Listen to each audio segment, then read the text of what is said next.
I invite Professor Dr. Rajkumar, Director AIMS Rishikesh, to kindly chair the session.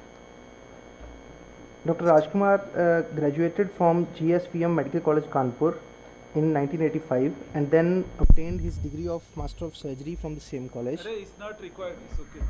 Don't worry about it. So, Well, am I audible? Well, in fact, it is the time to introduce your own family. That means your grandfather and father. Need not to say this oration, Dr. Baldev Singh, who was a founder fellow of Academy, and simultaneously he was the founder neurologist of North India and the founder professor of neurology at All India Institute of Medical Sciences. He was not only the founder of neurology, he established the neurosciences in All India Institute of Medical Sciences. Quite a giant personality, very kind, and this oration was introduced in year 2007 with the generous donation by the Chief Minister of Punjab government. Well, I can recall my memory in 91, I think, when Professor Baldev Singh was going from Delhi to Punjab. I could witness, because I was the resident at that time. Entire neurosciences department was there to say goodbye to him, to farewell him in the railway station. And I will not hesitate in saying that I was, because my students are here, so I want to convey that I was one of the fortunate person who was lucky to handle his chappals, to give him on the berth from picking from the platform to the berth in which he was assigned to.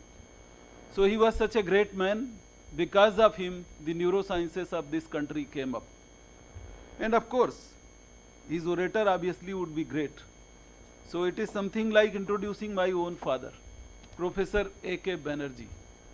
I need not to read his CV because it is not required for me, but I can assure you, if my student ask me as to who is the one person who changed my life, I will take only one name while sleeping. That is none other than Professor Banerjee.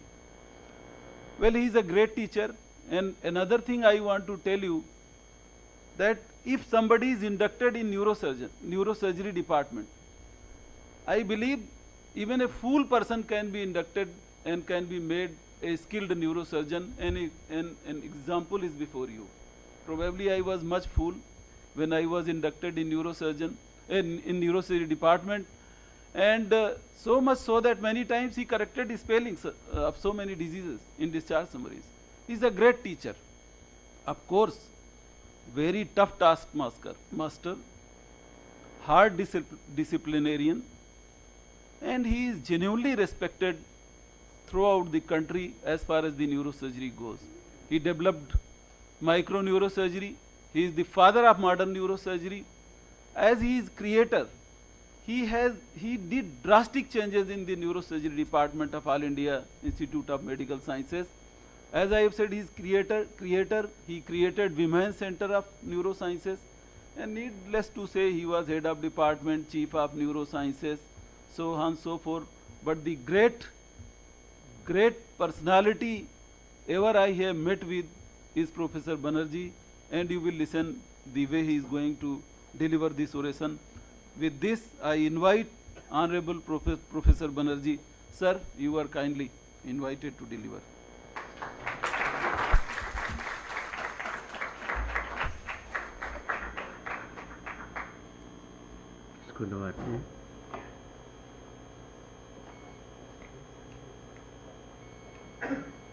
Again.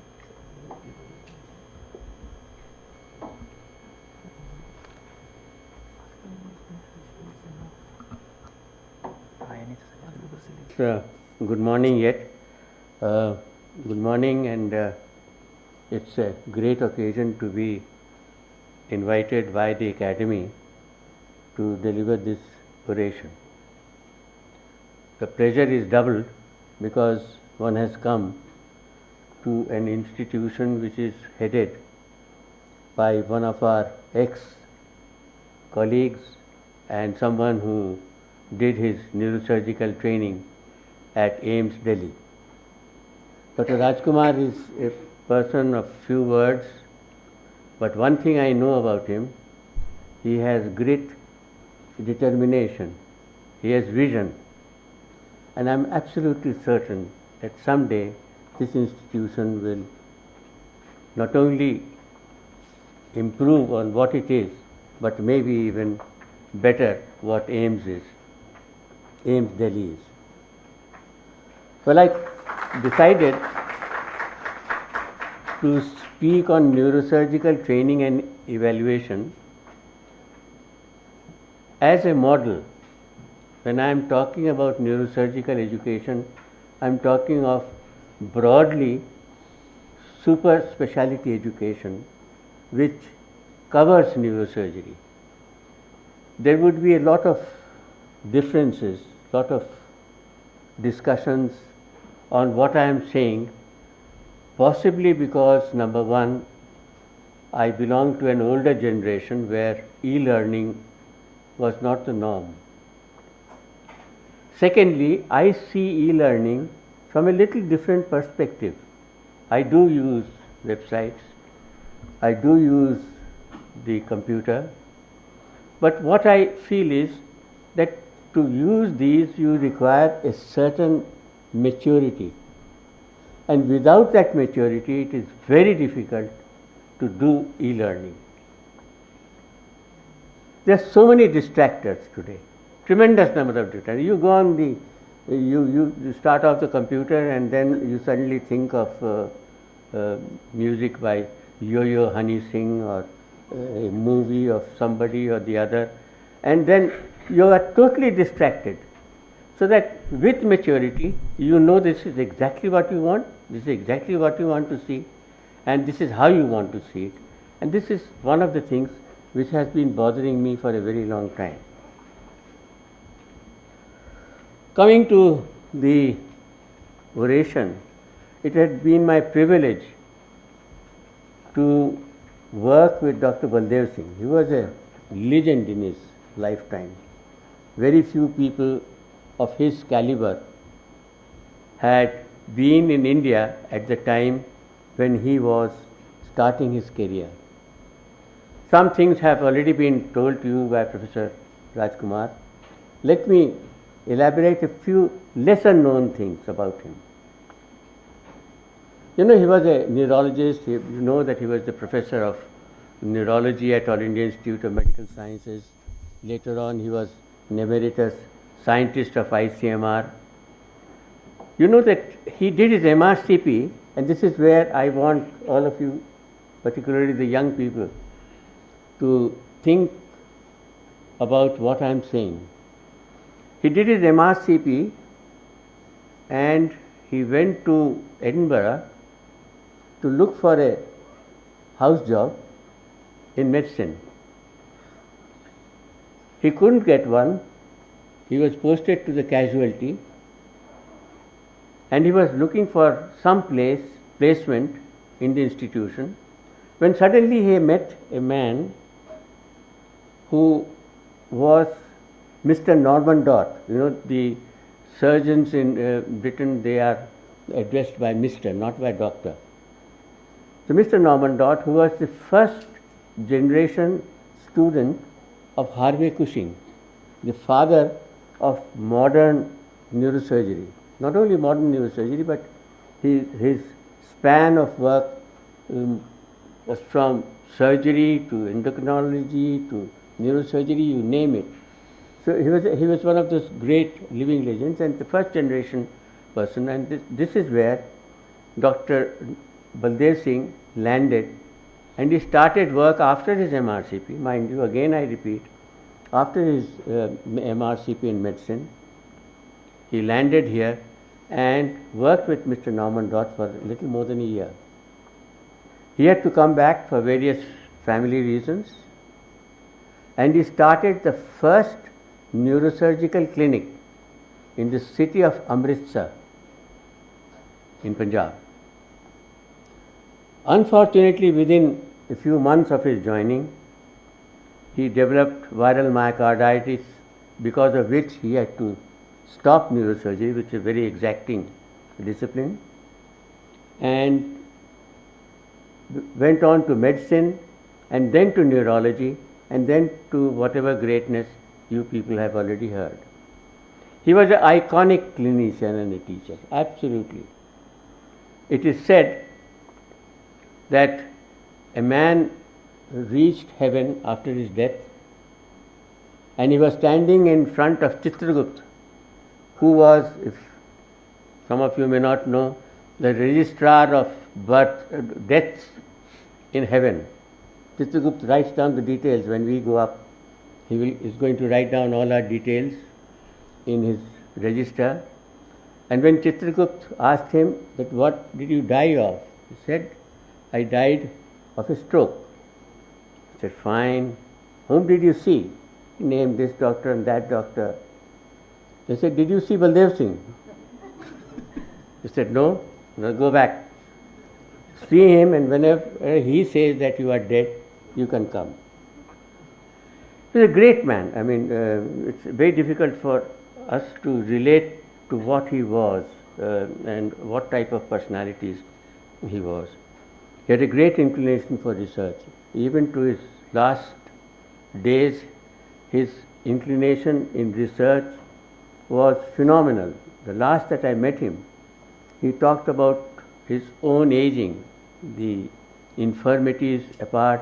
He says that everything now is on cognition, but it is the frailty of the whole body which is a terrible thing when aging occurs. I think it's a fantastic sort of words for a man who was then blind. He had to be helped to even stand, and yet his mind was active, and that is what the mind is all about. He was terribly fond of sweets, and his fondness for Urdu poetry was absolutely phenomenal. And I have written these words when we were leaving. This is by Mirza Ghalib. गो हाथों को जुम्बिश नहीं, आँखों में तो दम है, रहने दो अभी सागरे मीना मेरे आगे.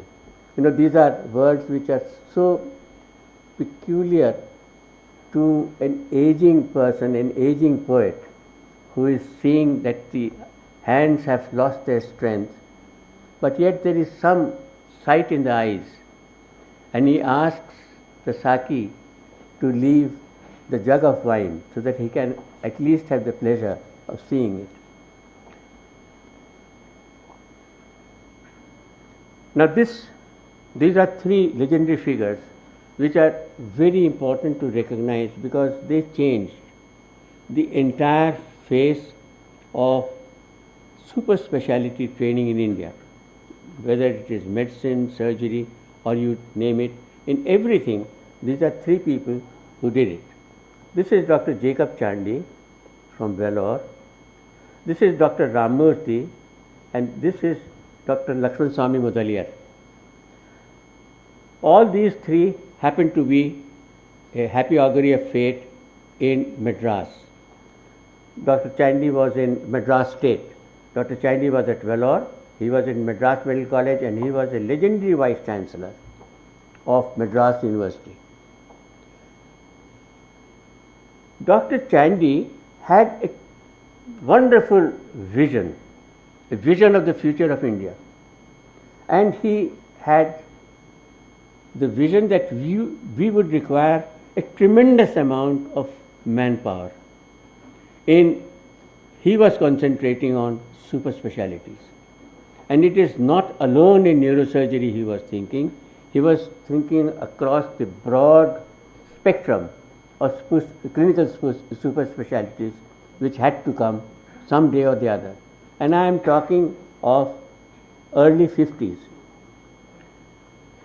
He had a very close friendship with Dr. Lakshman Swami Mudaliar, who agreed, and it is they who started the beginnings of super speciality formal training and examination.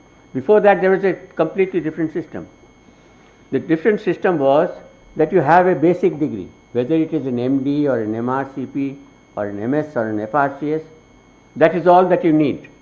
Then you need a training, and once you need to get the training, you can become anything.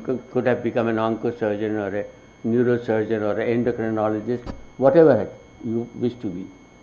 Now, Dr. Chandy had this vision and said that until and unless you are fixed and determined to pursue one course of your career, it is not possible to have your feet on both the boats. So, this is what Dr. Chandy and Dr. Lakshman Mudaliar and Dr. Ramamurthy's presence was absolutely at a very critical time when he was able to get this entire thing pushed forward. Now, the present status, we should know what had happened. The first stage I told you was when Dr. Chandy in particular started the course of MS neurosurgery, which later on turned to MCH neurosurgery. Till in 1978, we decided to have a broad consensus of what type of training we want for our students. And two things we realized, that the course of training is too little. 2 years after MS was not sufficient. The second, we realized that on the American standards in particular, that why not have a course directly opened after MBBS. And this is what happened, that in this 1978 consensus, which was along with the Medical Council of India and the National Board of Education, we took this bold decision that we would change the entire thing to a post-MBBS of 6 years and a post-MS of 3 years of training before a person is eligible for appearing for his examinations. Now, what has happened? Why need to relook? I mean, everything is going hunky-dory. Why unnecessarily try to open a can which may turn out to be a can of worms? And the reason is there has been a tremendous explosion in information, knowledge and skills. And mind you, when I talk of neurosurgery in particular, it is a very demanding specialty which has its own needs, and it has to be looked at from a little different angle than other super specialties. Now, coming to the point of entry, and these are a few points that I would like to make. I am not going to give you a long lecture on things. See, the point of entry for a new person, it's a new experience. Many of them had never had any exposure to neurosurgery, and this new exposure sometimes can be very rattling and lead to coping issues. Not only that, there are dropouts during the course of training, and very unfortunately there have also been some suicides. Now, this gives a certain amount of experience to us, that should we continue with what we are doing, or should we try to think that we change into something which is more acceptable to a person. And we thought that 6 months experience as resident in neurosurgery must be there before a person is allowed to appear for the entrance examination. And the reason is very clear. The person should know what is it that he is going to enter into, or what she is going to enter into. And once you know what you are going to enter into, obviously you will be more prepared for the hard discipline, hard labor which is so required in this particular discipline. Now, this is something which earlier on has never been there. There have been attempts, but it didn't work out. And I think this should be formalized and structuralized, that every candidate must have a mentor who should be a member of the faculty, who should act as a guide, a de-stressor, and a link with the family of the candidate. It's very important to develop personal bonds. Without personal bonds, this type of intensive, hard rigorous, as Professor Rajkumar said, discipline cannot be internalized by the person who is going through the training. Now coming to the two streams, post-MS and post-MBBS. It is now pretty clear. The post-MBBS is uniformly better. I mean, I am not saying it because of X or Y or Z. When I am saying that post-MBBS neurosurgeon is uniformly better, because obviously he has more time to devote to the specialty. In the post-MS, the major problem is that the person has to forget learned attitudes and skills, because very peculiarly neurosurgery requires clinical attitudes which are more in tune to medicine and neurology than to surgery. It is not merely cut, chop, stitch. It is little more than that, and as I am very fond of saying, neurosurgery requires a few neurons. Now coming to the role of the MCI and DNB, which are the most important, MCI and NB, that should be, which are the most important regulatory bodies of education and training. There is right now, after 78, in spite of efforts, there is no coordination with professional societies.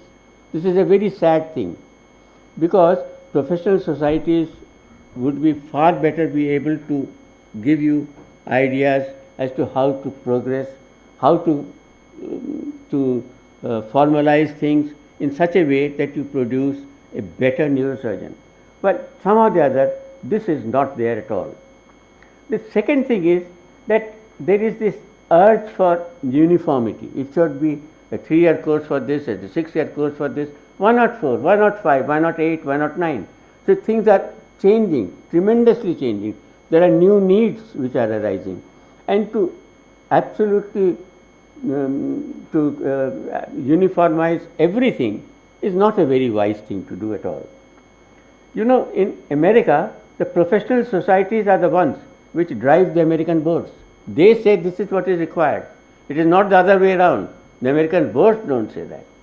So this is important, so that we should try and think about these things.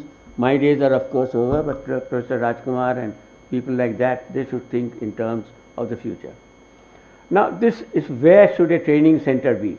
It has to be in a general hospital with a casualty. There has to be the trend of developing exclusive centers without having a general casualty is not a very favorable one for Indian neurosurgery at all. You should have a broad idea about various types of illnesses, and this cannot be possible unless you are in a general hospital. A neurology department has to be a must, and there should only be full-time neurosurgeons rather than part-time neurosurgeons looking after the work and also teaching, which is not a good thing at all. What are the present lacunae? And I think it's very important these lacunae have to be addressed. The first is applied anatomy and physiology is unfortunately a disastrous lacunae, and the reasons are historical, in which I don't want to go, but anyway, let's say in surgical anatomy, surgical physiology, medical anatomy, medical physiology, there are lots of textbooks available, reading material available, and so on. This is not true for the applied anatomy and physiology. What is available again in the internet, etc., it would again be, books is a different thing. You know, books have a feeling of rustling of pages, the smell of new pages. You know, the computer doesn't give this. Computer doesn't give the feeling of interaction. Although there are all types of interacting things, but it is not an interaction of the smell and the rustling of pages which a book gives, and book gives continuity and possibly less strain to the eyes. The second is neuropathology. It is lacking in large number of places, and again you require basic neuropathology if you have to survive as a clinician including as a clinical neurosurgeon. There's a lack of subspecialties. There are very few departments which have subspecialties. Fortunately, they are growing. The most important thing which has happened is skills laboratories. There are so many things which are happening. Microsurgery, of course, has been there for a long time. Endoscopy, spinal instrumentation, you name it. I mean, and until these are practiced not on the computer but on the either the dead body or on models which are suitable for this, it is not possible for you to learn. There is too much. And for us to learn, it is important that we should be able to go and spend time in skills laboratories, which several of them have developed in India. Last is a big problem with training in doing angiography. It's a huge problem. The number of people who do neuroradiology are very few. The total number I do not think has even now gone above 30-35. While it's a huge country, you can imagine, and these people are all clustered in large cities, and angiography facilities, until and unless they are opened, you cannot think of doing treatment of various types of strokes, particularly the strokes which produce hemorrhage like subarachnoid hemorrhage. It is just not possible. So this again requires time. You just can't do that. You can't learn it on the website, unfortunately, and you have to do it on the patients, and this requires time. It's important that we should have stress on the internal evaluation. It's very, very important. The internal evaluation somehow or the other has been hit for one of the sixes which Dhoni is famous for, and this is important. Not only should it be done at the end of every session, but it has to be entered in the candidate's diary. The mentor of the candidate, the faculty mentor, has to follow the progress, and he must obtain feedback from postings and visits outside, which is very important. The candidates must be encouraged to go out, present papers in conferences, write papers, attend skills laboratories, go to other centers, see, learn. Sometimes fresh wind coming from other centers give you fresh ideas. I know, for example, at AIIMS we changed so much in our systems of teaching. For example, when people went from our place to places like Nimhans or Vellore or Trivandrum, Bombay, they brought fresh ideas, and we said, right, let's do it like that, and we did it. So this is important that people should go. It's not a, let us say, at the faculty level, if a person goes, he goes there, maybe gives, spends some time and comes away. When a resident goes, the resident is able to see things at leisure, see the good and bad points, and then if you have that feedback, it would be great as far as improving one's own, and this is where the self-correcting mechanisms would come in all institutions. As I told you, visiting other centers must be there, and at least for a couple of weeks. Presenting papers, I've already said, and similarly about attending skills workshops and CME programs. The publication must be there of the dissertation before the final examination. It is absolutely important that we should not compromise with this, because this will ensure that the person completes the work which he has started. End of term evaluation, I repeat, the total marks should not be more than 50%. 50% of the full marks should be from the continuous internal evaluation. And this is important because if you do not do it, then one random question asked suddenly about some silly thing that cannot humanly evaluate the worth of a candidate. It's very important that we must realize this. So it's a continuous evaluation which is much more important.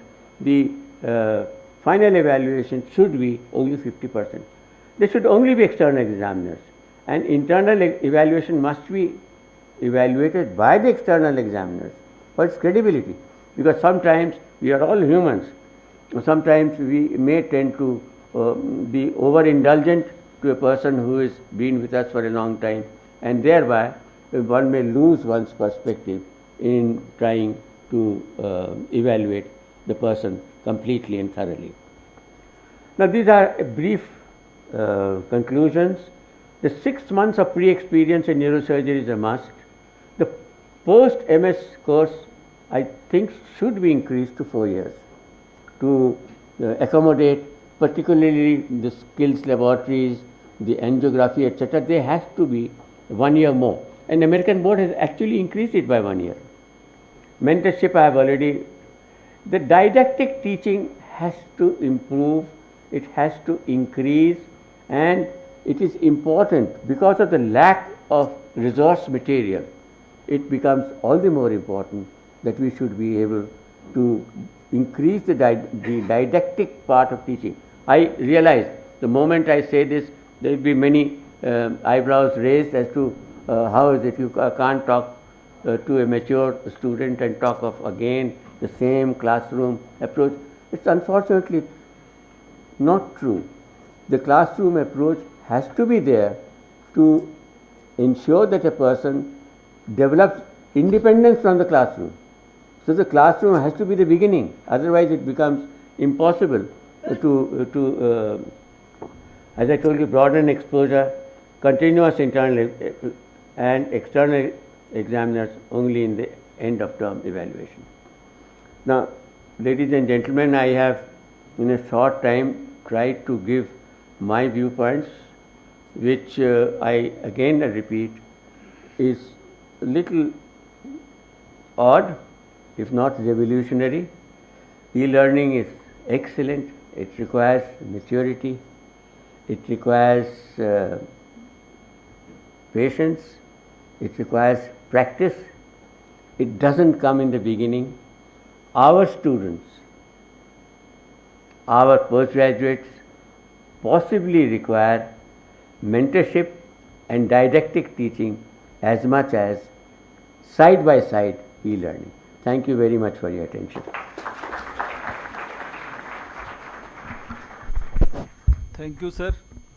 So I believe my students have gone through whatever the giant of neurosurgery, internationally acclaimed person has told you meticulously. And for the sake of information, today whenever we go abroad in other countries, we are able to match with the international standard because of Professor Banerjee. He developed microneurosurgery, subspecialties of neurosurgery. He had been president of so many societies. Just to start, different skill programs, different training programs, different kinds of the enhancement of the knowledge, different kinds of the conferences is such a big CV. Just for the sake of information, I want to share it with my students that have you seen how meticulously he has explained everything, and those who are eyeing to become super specialists is the right time to go through the churn through as to what all he has said. I am proud of you, sir, and this country is proud of you, sir. Thank you very much.